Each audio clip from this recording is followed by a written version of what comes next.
I decided to go camping alone in late September, just before the cold really set in. I had time off from work, and I needed a break from everything: noise, people, screens. I picked a spot in northern Montana, a little over an hour's hike from the closest access road. It was deep enough into the forest to be quiet, but not too far from civilization if I needed help. The weather was clear, dry, and cool, perfect for camping. I parked my truck at a gravel pull-off and started walking just after noon. I carried a heavy pack with everything I'd need for 2 nights: a good sleeping bag, a small tent, water purifier, dry food, flashlight, extra batteries, a knife, and a map with a compass. I kept my phone on airplane mode to save battery, though I knew I wouldn't have signal out there. The hike to my campsite took about an hour and a half. The trail was old but still visible. Some trees had fallen across parts of it, and there were sections where I had to step over roots and navigate uneven ground.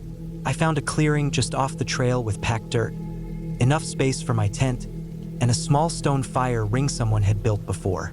There was a small stream about 50 yards downhill from the site.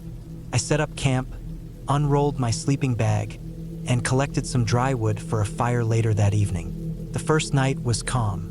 I sat by the fire, cooked some dehydrated food, and listened to the wind move through the trees. There were distant sounds. Maybe a bird, maybe some small animal moving through the leaves, but nothing out of the ordinary.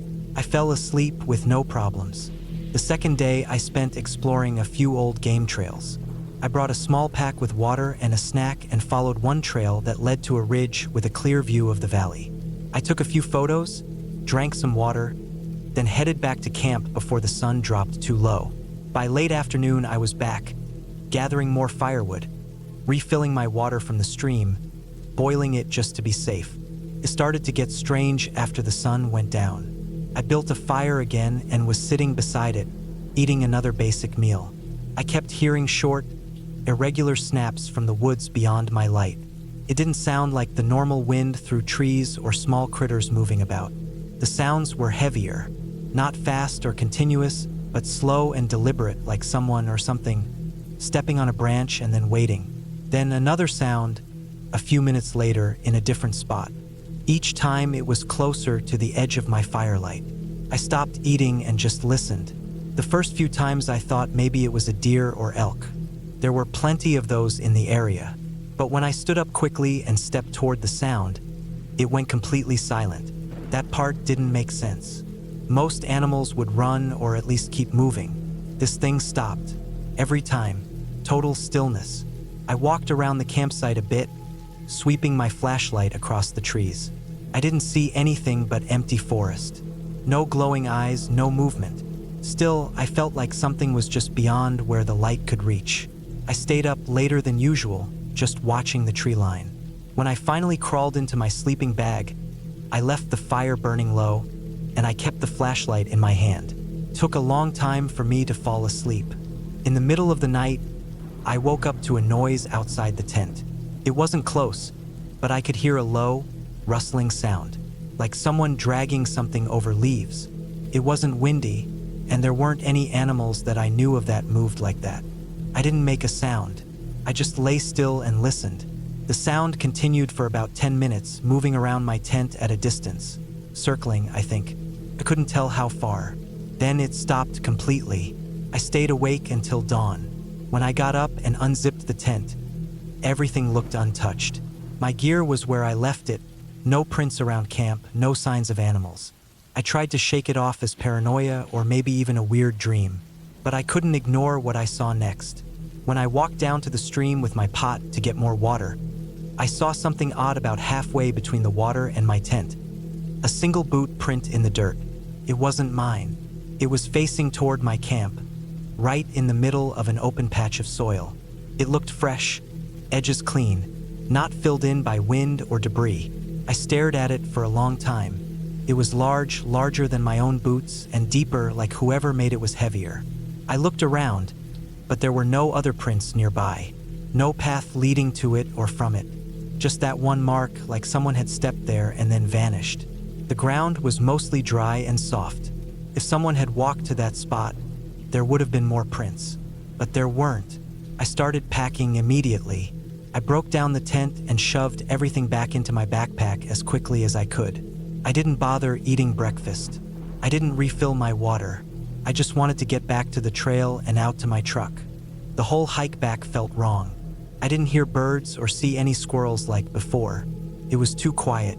I kept stopping, turning around, scanning the trees behind me. Nothing ever appeared, but I couldn't shake the feeling that I wasn't alone. At one point, maybe halfway to the road, I heard another heavy snap off the trail to my left. I didn't stop to investigate.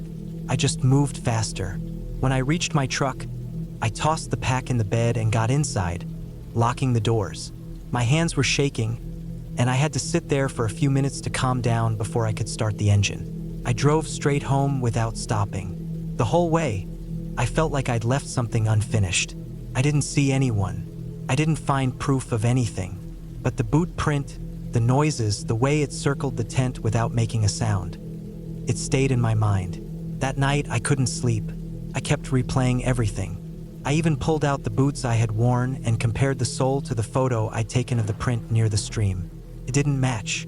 Mine had a different tread pattern. I thought about sending it to someone online, asking if they knew what kind of boot it was, but I didn't want to invite attention. Over the next few days, I kept checking my house locks more than usual. I started looking out the windows late at night. I bought motion lights for the backyard and set up a camera. I never saw anything, but I didn't feel safe either. It's been almost a year now, and I haven't been camping since.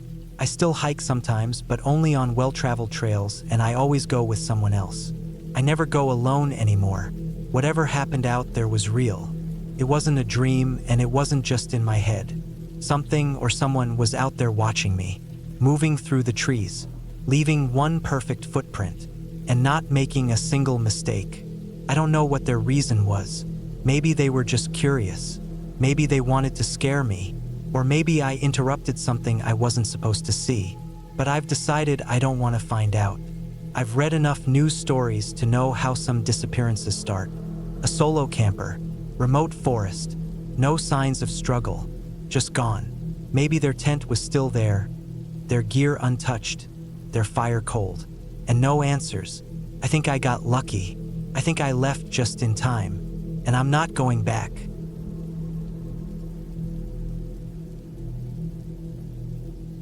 I never used to be scared of camping. In fact, I used to look forward to it every summer. The quiet of the forest, the way the sun looked through the trees in the early morning, and the sound of the fire crackling late at night, that was all peace to me. I liked getting away from the noise of the city and the buzz of notifications. I liked being somewhere where I couldn't check emails or answer phone calls. But one trip changed the way I feel about the woods forever. It happened a few years ago in the early fall. The leaves were just starting to change color, and the air was cool but not cold. I had planned a weekend camping trip with my cousin, Derek. We were going to camp in a national forest in a rural part of the state, several hours from the city. We weren't going to a campsite with showers or cabins or anything like that. This was just raw woods. We picked a spot far off a dirt forest road that only people with trucks or jeeps could even get to. It wasn't on any map, but we had been there before 2 summers earlier, and we had marked it by memory. We arrived around noon on a Friday.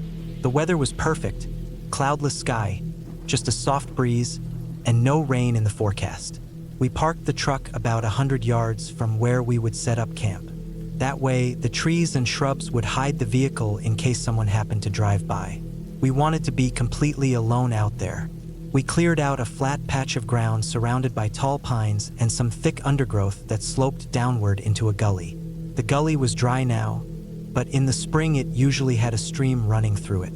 I remember it smelled like pine needles and dirt, and you could hear birds in every direction.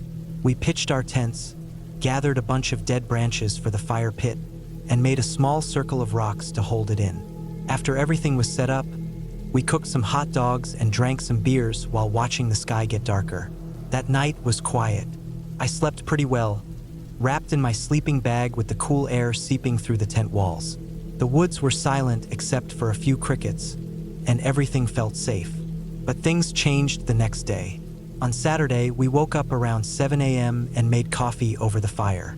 After breakfast, we decided to do a long hike along a ridge that overlooked the valley below. It was steep and rocky, and you had to watch your footing. We were gone for most of the day, and by the time we got back to the campsite, the sun was starting to drop behind the trees. It must have been around 5:30 or 6 p.m. That was when I noticed something strange.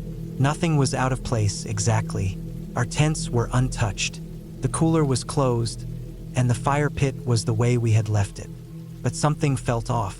I couldn't really explain it at the time, and honestly, I told myself I was just imagining things because we were in such a remote place.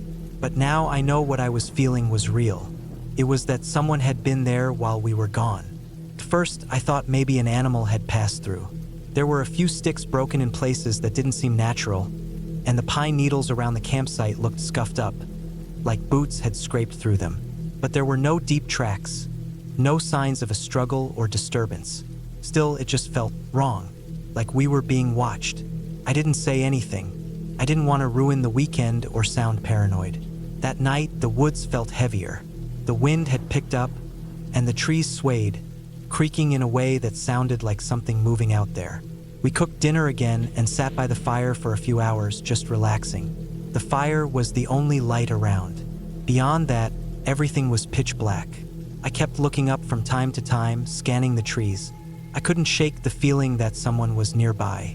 I told myself it was just nerves, maybe the isolation getting to me. I forced myself to go to bed. That's when things got worse. Around 2 a.m., I woke up needing to pee. I got out of my tent, flashlight in hand, and walked about 20 feet toward a tree. Everything was silent, no wind, no bugs, no animals, just dead still. As I was finishing up, I turned my light back toward the tents, and that's when I saw something that made my stomach turn. Just for a second, no more than that, I saw a figure step behind a tree, right on the edge of the clearing about 30 feet away. I stood there frozen. My light flicked across the tree where the person had moved behind, but there was nothing there now. No noise, no footsteps. I stayed still for almost a full minute, straining my ears, my heart pounding. I didn't move until I couldn't take it anymore. I rushed back to my tent and zipped it up, even though I knew a zipper wouldn't protect me from anything. I laid there wide awake for the rest of the night, not even daring to look outside. I kept telling myself it might have been a deer, or maybe my eyes were playing tricks on me. But I knew what I saw. That shape was tall and it walked on 2 legs. The next morning, I got out of my tent early. The fire was dead, and everything looked the same. But there were footprints, human footprints. I found them near the edge of the clearing, just past where I had seen the figure. They led up from the gully, stopped near the tree, then disappeared. I finally told Derek what I saw. He looked uneasy, but he said maybe it was a hunter or another camper who had gotten lost. We debated packing up and leaving, but decided to stay one more night. That was a mistake. That day we didn't go far. We stayed near camp, sharpening sticks, gathering more wood, and keeping our ears open. Every time a branch cracked in the distance, I jumped. Couldn't relax. Around sunset, I saw something again. Up the hill, maybe 50 yards away, I caught sight of someone standing still between 2 trees. They weren't doing anything, just standing and watching. I only saw them for a second or two before they stepped back behind the tree and disappeared again. I told Derek, and this time we both grabbed our knives. We didn't have a gun, which was our biggest mistake. We shouted into the trees, but no one answered. We looked around the area, but found nothing. We decided we weren't going to sleep that night. We built up the fire, sat back to back with our knives in hand, and listened. For hours, the forest was silent except for the fire popping. At one point, I thought I heard footsteps in the gully below us, but I didn't want to investigate. It was too dark and we couldn't risk splitting up. At around 4 a.m., we finally heard a noise we couldn't ignore. A stick broke loudly, just 10 feet away in the dark. We both jumped up and aimed our flashlights toward the sound, but there was nothing there. Nothing we could see anyway. We stayed standing until the sun started to rise. That morning, we found more footprints. This time, they circled our campsite. We packed everything up in record time. We didn't talk. We just moved fast. We threw everything into the truck and left without breakfast. As we drove down the bumpy forest road, I kept checking the rearview mirror. I didn't relax until we were miles away from the forest. Later, when we were safely home, we talked it over again. The footprints weren't ours. We never walked that far from the site at night. Whoever it was had been watching us for at least 2 nights. They didn't try to talk. They didn't ask for help. They just watched, and they got close. I'll never forget how it felt to be followed like that in the middle of nowhere, with no one around to help. No cell service, no weapons, just 2 guys and a fire, surrounded by darkness. I still camp sometimes, but never without a firearm, and never without telling someone exactly where I'll be. And I never go that deep into the woods again. I don't know who that person was. Maybe it was just some messed up local watching from the trees. Maybe they were waiting for us to fall asleep completely. Maybe they were trying to scare us, or worse. But I'll never forget the way they moved. Calm, patient, like they weren't in a rush at all, like they had done this before. And I'll never camp in that part of the forest again.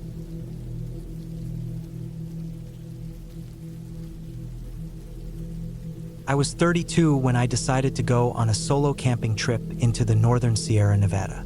I needed a break from everything. My job, the endless city noise, even the people around me. I wasn't depressed or anything, just burned out. I'd been working 12-hour days for months and barely slept well. I wanted silence, cold air, dirt under my boots, and the smell of pine everywhere.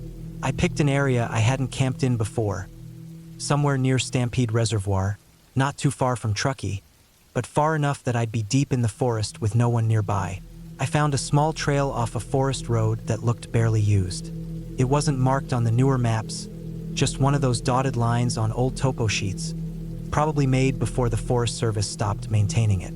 I figured it'd be a perfect spot to disappear for a few days. No traffic, no hikers, no noise. I had my pack loaded with food, a good tent, sleeping bag, tools, and a Ruger .357 revolver. I wasn't scared of animals, but I always packed it just in case. I kept a clean campsite, stored my food high and away from my tent, knew how to handle bears, and I wasn't careless.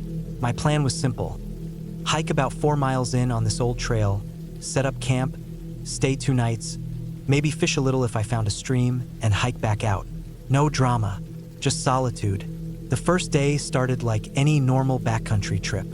I drove about 2 hours to the general area, then took a gravel road another 5 miles until I saw the old trailhead. It wasn't marked, just a weathered wooden post with a faded strip of orange tape. I parked off the road, locked up, loaded my gear, and headed in. The trail was overgrown but still easy to follow. No signs anyone had been on it recently. Some fallen trees blocked parts of it, but I didn't mind. I liked the feeling of being somewhere people rarely went. After about 2.5 hours of hiking, I found a flat clearing about 100 yards off the trail, nestled between 2 rocky ridges. There was a natural windbreak, a few old stumps, and even a fire ring made of stones, half buried in dirt and pine needles, probably from decades ago. It was perfect. I set up my tent, unpacked, and started gathering dry wood while there was still light. I didn't plan on making a huge fire, just something small to cook dinner and keep warm. It was late September and it got cold up there at night. Once everything was ready, I sat back and let myself relax. That was the first time in months I felt like my shoulders weren't up to my ears. No hum of electronics, no notifications, no cars in the distance. Just wind in the trees and the occasional rustle of birds moving through the branches. The first night was peaceful. I made a small fire, cooked a simple meal, then crawled into my tent by 9 p.m. I was tired, the kind of tired that settles deep in your legs. The kind you feel when your whole body slows down from fresh air and effort. I zipped up the tent, made sure everything was secure, and drifted off. That night, I thought I heard something, a single noise sometime around 2 or 3 in the morning. I wasn't sure if I was dreaming or if it was real. It sounded like a twig snapping, close, maybe 20 feet away. Then nothing. I sat up and listened hard. My breath sounded too loud inside the tent. I held it in. The forest was dead silent. Not even wind. After a few minutes, I lay back down and told myself it was probably just a branch falling. That's normal out there. Things fall all the time. Animals move. It's the woods. I went back to sleep. The next morning, I got up with the sun and made coffee with my little stove. The air was cold enough that I could see my breath. It was perfect. I looked around and saw nothing out of place. No tracks, no mess, no sign of animals. I thought I might fish, so I packed a day bag and walked farther along the trail to see if I could find a stream or small lake. About 2 miles in, I found one. A small, clear stream tucked into a little ravine. No trash, no footprints. It was beautiful. I fished for a while, caught 2 small trout, and kept them for dinner. On the way back, I noticed something I hadn't seen before. A boot print near the side of the trail, half pressed into some mud. I stopped and stared at it for a while. It looked fairly fresh, maybe a day old. It wasn't mine. I wore size 11 trail shoes, and this print was bigger. A hiking boot, maybe a 12 or 13. Deep tread. Someone else had been out there. That wasn't strange by itself. People hiked all the time, but this trail didn't lead anywhere. It was basically abandoned. I hadn't seen any other cars or tire tracks near the road. No wrappers, no trash. No broken branches or footprints near the fire ring. I told myself someone probably used the trail earlier in the week and just came this far before turning back. Still, something about that print felt off. I got back to camp around 4 p.m. and started prepping the fish. While I was cleaning them, I kept glancing at the tree line. I didn't know why, but I felt like something had shifted, like the quiet was heavier somehow. Not darker, just heavier, like it was waiting. That night, I kept the fire going a little longer. I stayed up later. I didn't feel tired. I kept listening for something, anything. At one point, I stood up and walked the perimeter of my campsite with my flashlight. I didn't find anything. Everything looked normal, but I couldn't shake the feeling I was being watched. Around midnight, I put out the fire and got in my tent. I didn't sleep well. I kept waking up. My ears were tuned to every sound.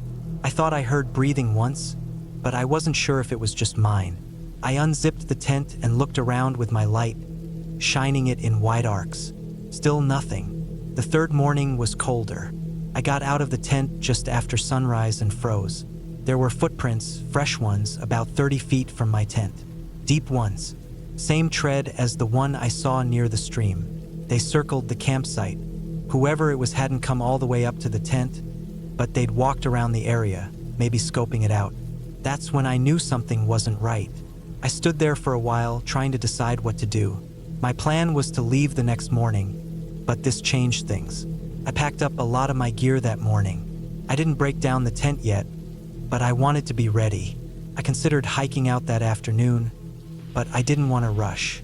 It was almost 8 miles back to the road, and I wasn't sure how far the other person was. I figured I'd leave early the next morning. I didn't fish that day. I didn't hike. I stayed close to camp, trying to stay alert. I kept the revolver in my pocket. It was the first time I actually felt like I might need it. I didn't fire it or wave it around. I just kept it close.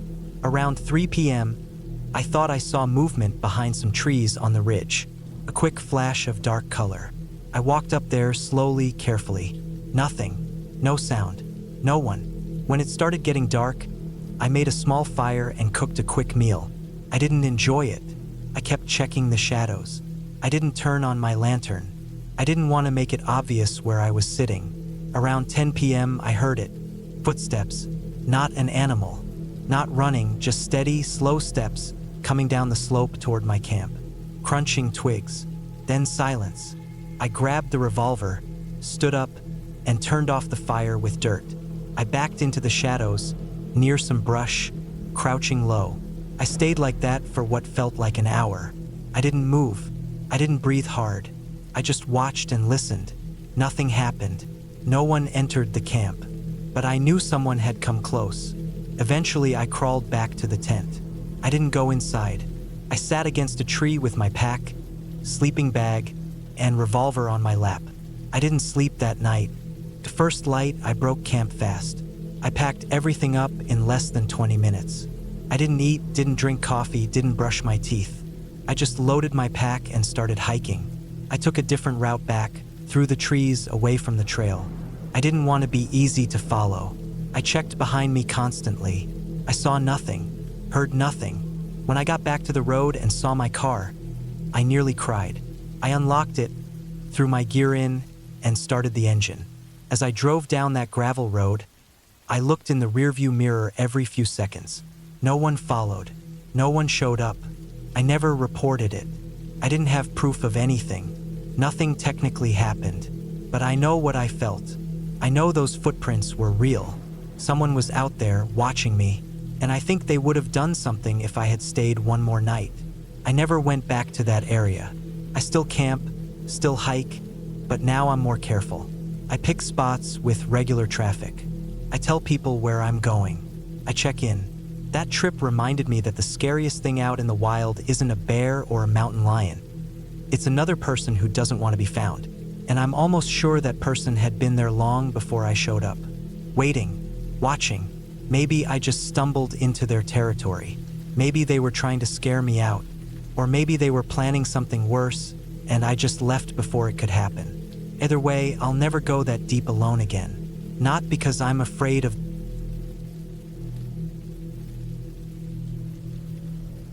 I don't go camping alone anymore.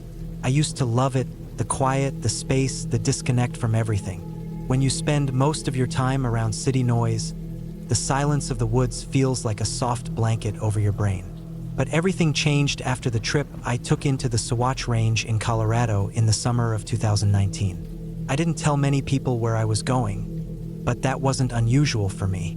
I had been doing solo hikes and solo campouts for a couple of years by then. I would usually head out with my pack, food, a water filter, and my small tent, staying a few nights in different areas completely off-grid. It was something I always looked forward to after long work weeks. I didn't have many close friends and wasn't dating anyone, so solo camping gave me something to look forward to, something that made me feel free and in control. That July, I decided to do a 4-night solo trip deep in a remote part of the mountains, about 3 hours past Buena Vista. I had been to that area once before, but never this far in. My plan was simple. Hike about 8 miles down an old, unmaintained trail I found on an old topographic map, set up camp near the creek that ran parallel to it, and use that spot as my base for a few days while exploring the surrounding ridges and high alpine meadows. I parked my old Subaru at a small pull-off spot just before a rough forest road became too rocky to risk driving over. From there, I hoisted my loaded pack and started the slow, steady hike through the thinning trees, underbrush, and patches of wildflowers. It was beautiful. The air was cool even though the sun was hot, and the higher I climbed, the more I could see glimpses of the distant peaks to the west. The trail disappeared a few times, especially after crossing a rock slide or when it was swallowed up by thick patches of pine and fir. I used a combination of my compass and a GPS app on my phone, which only worked offline because I had pre-downloaded the maps, to keep heading the right direction. By late afternoon, after sweating through my shirt and going through more water than I expected, I finally found a flat clearing about 30 feet from the creek. It wasn't a huge area, probably about the size of a basketball court, but it was just open enough for my small tent and had thick woods all around it. The creek made a soft, rushing sound that I found comforting. It covered everything else. No birds, no insects, no wind, just that steady flowing water. I set up camp, filtered some water, ate some trail food, and sat on a rock near the creek as the sky dimmed and the shadows stretched long. That first night was uneventful. The air got cold fast, and I had to pull on a beanie and extra layers before getting into my sleeping bag. I listened to the creek for a while as I lay inside the tent, staring at the fabric ceiling. The ground was uneven and rocky under my foam pad, but I was used to that. I eventually drifted off, only waking once when I had to pee around 2 a.m. The stars were unbelievably bright, and I didn't even use my headlamp when I stepped out. Everything felt calm. The second day was harder than I expected. I tried following what looked like an animal trail up a ridge, thinking I could get a view of the valley beyond, but the path twisted and disappeared quickly. I had to push through thick shrubs and slippery rock sections that slowed me down. I was sweating and breathing heavy, and at one point I slipped and cut my palm open on a sharp rock. It wasn't deep, but it stung and bled just enough to bother me. I didn't make it all the way up. The incline was too steep, and I started feeling dizzy from the altitude and the heat. I gave up after a few hours and carefully made my way back down, sticking closer to the sound of the creek so I wouldn't get lost. When I got back to camp, I cleaned the cut with filtered water and put some ointment and a bandage on it. I spent the rest of the day near the creek, reading a paperback and boiling water for another meal. That night, I started hearing sounds I couldn't place. It wasn't just the creek anymore. Around midnight, I woke up to the sound of something stepping through the woods. It was heavy, not a squirrel or a raccoon, something large. I held my breath and stayed still. The sound moved slowly, crunch, pause, crunch, like someone trying to walk carefully through leaves and twigs. I reached for my bear spray and knife, both of which I kept near my sleeping bag. The footsteps stopped after a few minutes, and all I could hear was the water again. I told myself it was probably a deer or maybe even a bear passing through. Nothing strange about that, but I didn't sleep well the rest of the night. The third day, I didn't go anywhere. My legs were sore, and I just didn't feel like moving too far from camp. I gathered more firewood and spent time checking over my gear. That uneasy feeling from the night before hadn't left. I kept glancing into the trees more than usual. I didn't hear anything unusual during the day, but I felt watched. That evening, I made a small fire and tried to relax, but I couldn't shake the tension. I thought about hiking back early, but I hated the idea of letting fear push me out. I'd never cut a trip short before. I wasn't going to start now. When the sun went down, I got into the tent early. I didn't read or write in my journal. I just lay there, eyes open, listening. Around 1:30 in the morning, I heard it again. Footsteps. But this time, they didn't come from the same direction as before. This time, it sounded like they came from behind the tent, where the ground sloped upward toward thicker brush. The footsteps were even slower, more careful. Every few seconds, they'd stop completely. I gripped the bear spray again and waited, heart pounding. I couldn't tell how close the sound got before it stopped altogether. I stayed awake the rest of the night, not moving, barely breathing. The first light, I packed up. I didn't eat breakfast, didn't even filter more water. I just tore down camp as quickly as I could and started hiking back toward the car. I felt shaky and tired, but adrenaline pushed me forward. I didn't look back once. The hike back took longer. I kept thinking I heard someone following. Every time the wind moved through the trees or a branch cracked, I jumped. When I finally made it back to the Subaru, I locked the doors immediately and just sat there, catching my breath. I didn't see anything unusual around the trailhead. No other cars, no signs of other hikers. Just the breeze and the chirping of birds. I drove home and didn't talk about it for a long time. Not because I didn't want to, but because I didn't know how to explain what happened. It wasn't some dramatic attack or anything. Nothing actually happened to me, but something was out there. Something big, slow, and careful. Something that walked on 2 feet. I know what animals sound like in the woods. I've camped enough to recognize the difference. This wasn't an animal. A few weeks later, I tried looking up old reports or forums to see if anyone had experienced something similar in that part of the Sawatch Range. I didn't find anything specific, but I did come across a comment in an old hiking thread where someone mentioned feeling watched along an unmarked trail near that same valley. They said they heard footsteps at night too, but they left the next morning without investigating. I haven't been back since. Now, whenever I go into the mountains, I stick to areas with at least a few other campers nearby. I make sure someone knows exactly where I'm going. I carry more than just bear spray now too. People always ask what the scariest part of solo camping is. They expect you to say bears, weather, or getting lost. For me, it's none of that. It's the moment you realize you're not alone out there, and whoever or whatever else is out there isn't making themselves known.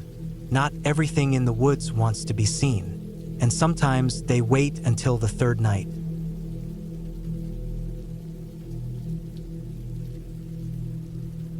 I've always liked being alone.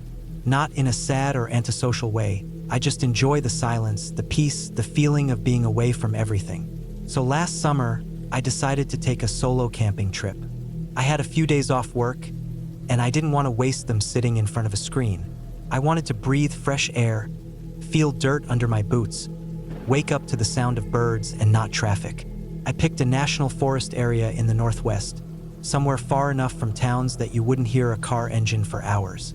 I did a bit of online research and found a place where dispersed camping was allowed. That meant I could set up my tent wherever I wanted as long as I followed a few basic rules. That kind of freedom sounded perfect.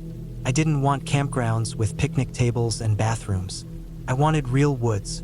I packed everything I needed: tent, sleeping bag, food for 4 days, water filter, GPS, map, first aid kit, bear spray, a good knife, some basic tools. I double-checked everything. I even left a rough plan with my brother, told him what forest I was going to and when I planned to be back. He wasn't thrilled about me going alone, but he knew how I was. I'd done smaller solo hikes before, just not this deep. The drive out took about 5 hours. The last 2 were on rough forest roads with potholes, gravel, and no cell service. I reached a clearing in the early afternoon. It was a flat spot beside a narrow trail that led deeper into the forest. No signs, no cars, just trees, wind, and quiet. I parked the car, slung on my pack, and hiked in. I passed a stream about a mile in, then kept walking until I found a decent spot maybe 2 miles from the car. It was a small rise above a slope, with a bit of sunlight peeking through the canopy. The trees were tall, old, and thick. I could barely see the sky through the branches. I dropped my gear, set up the tent, and boiled water for some instant food. Felt peaceful. Exactly what I came for. The first night was calm. I sat outside my tent as it got dark, listening to the woods. Crickets, some rustling now and then. I slept fine. On the second day, I hiked further in without my full gear. Just a light pack with water, some snacks, and my GPS. I marked my camp spot so I could find it again. The trail I followed looked like it hadn't been used much. It was faint in places, covered in fallen leaves and branches. After about 3 hours of walking, I found a strange clearing. It wasn't like the rest of the forest. The ground was cleared of debris. Some small trees had been cut down. Not in a logging way, just enough to make a space. That wouldn't be too weird on its own. But in the middle of the clearing was a tent. It was a faded green dome tent, low to the ground, with a tarp strung between 2 trees nearby. I stopped about 30 feet away. It didn't look abandoned. No mold, no collapse. The tarp looked newer than the tent, maybe even waterproof. Someone had been there recently. There was no one in sight. No smoke, no bags, no boots left out. Just the tent and tarp. I didn't get closer. Something about it felt off. Not scary, just wrong. Like I'd walked into a place I wasn't supposed to see. I backed away slowly and circled around the clearing to get back on the trail. I didn't look back at the tent. I just wanted to get back to my own camp. I made it back by early evening and didn't eat much. I kept thinking about the tent. Why would someone camp way out there and not leave any sign of being around? No food, no fire ring, not even a chair? And why clear the space so neatly? That night I slept lightly. I heard something around 2 a.m. A soft crunching sound outside the tent. Could have been an animal, but it sounded slow, like it was walking then stopping. I stayed still and held my breath. The sound faded after a few minutes. In the morning, I checked around the tent. No tracks, just some disturbed leaves that could have been from anything. I told myself it was just a deer or maybe a raccoon, but something had shifted in my head. I didn't feel alone anymore. I stayed close to camp that day, cooked, cleaned up, tried to read, but I kept thinking I heard footsteps in the distance. Sometimes I'd stop and listen, and it would go quiet. That evening, I filled my water bottles at the stream. As I crouched near the edge, I noticed something strange in the dirt. A print, not a boot, not a shoe. Barefoot, full toes, human. It wasn't mine. I'd worn hiking boots the entire time. I stood up slowly and looked around. The woods were quiet, too quiet. No birds, no wind, just trees and me.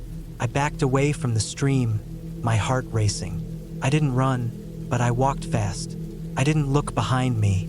When I got back to camp, I packed up everything I could. It was almost dark, but I didn't want to stay. I'd rather sleep in the car than in those woods. The hike back was long and tense. My head kept playing tricks on me. A branch snapping to the left, a shadow moving to the right. I didn't stop, just kept my head down and moved. I reached the car just before full dark. I tossed my gear into the back and slammed the door. I sat there for a while, catching my breath, hands shaking. Then I started the engine and drove. Didn't stop until I was back on the highway. A week later, I looked up that forest again. I found an old article about a missing person from 3 years back. A man in his 40s who had gone camping in that same area. He was last seen heading into the woods alone. They never found him. The search was called off after 2 weeks. I don't know if the tent I saw belonged to him. I don't know if someone's still living out there or if I was just being paranoid. But I haven't gone camping alone since. I still think about that barefoot print by the stream, the neat clearing, the sounds outside my tent. Some things out there aren't supernatural. They're just people you don't see, but who see you. And that's somehow worse.